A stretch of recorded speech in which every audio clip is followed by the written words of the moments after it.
അന്നത്തെ നമ്മുടെ കുഞ്ഞു കുഞ്ഞു ഓർമ്മകളും കളികളും പാടവും വരമ്പും പുഴയും വെള്ളവും അതൊന്ന് ആസ്വദിക്കാൻ നമ്മുടെ കുട്ടികൾക്ക് കഴിയാറുണ്ടോ? വീട്ടിൽ കുട്ടികൾ ഫ്ലാറ്റിൽ നിന്ന് ഇറങ്ങിക്കഴിഞ്ഞാൽ നേരെ കാറിൽ നിന്ന് സ്കൂൾ ഗ്രൗണ്ടിലേക്ക്, പാർക്കിംഗ് ഗ്രൗണ്ടിൽ നിന്ന് കുറച്ച് ദൂരം മഴ നനയാതെ ഓടി ക്ലാസ് റൂമിലെത്താൻ. മഴ നനഞ്ഞ സമയമേ ഉണ്ടായിട്ടില്ല. അവർ കുഞ്ഞായിരിക്കുമ്പോൾ ഞാൻ അവരെ മാക്സിമം പുറത്തുനിന്ന് ഇറക്കാതെയാണ് മാഷ് വളർത്തിയിരുന്നത്. കാരണം ഞാനും ഏട്ടനും മാത്രമേ ഉണ്ടായിരുന്നുള്ളൂ വീട്ടിൽ.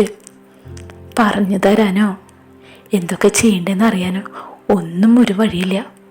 ആരോടെ ചോദിക്കുക? ആരും ഉണ്ടായിരുന്നില്ല. അപ്പോൾ പനി വരാതെയും ചുമ വരാതെയും ജലദോഷം വരാതെയും പൊതിഞ്ഞു വെച്ച് സൂക്ഷിക്കും.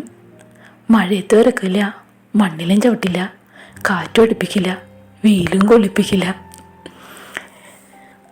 കുറച്ച് കഴിഞ്ഞ് അവരൊക്കെ ഒന്ന് വലുതായി തുടങ്ങിയപ്പോഴാണ് പുറത്തേക്ക് ഒന്ന് ഇറക്കി തുടങ്ങിയത്.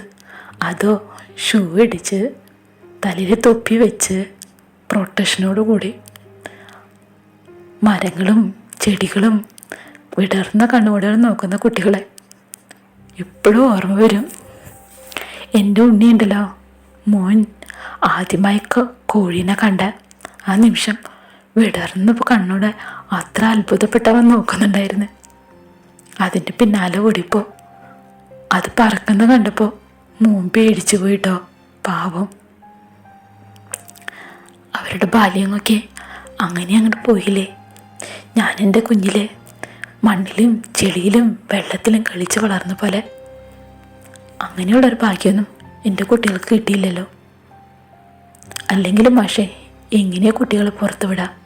എന്ത് വിശ്വസിച്ചിട്ടാണ് നമ്മൾ പുറത്തേക്ക് ഇറക്കി വിടാം?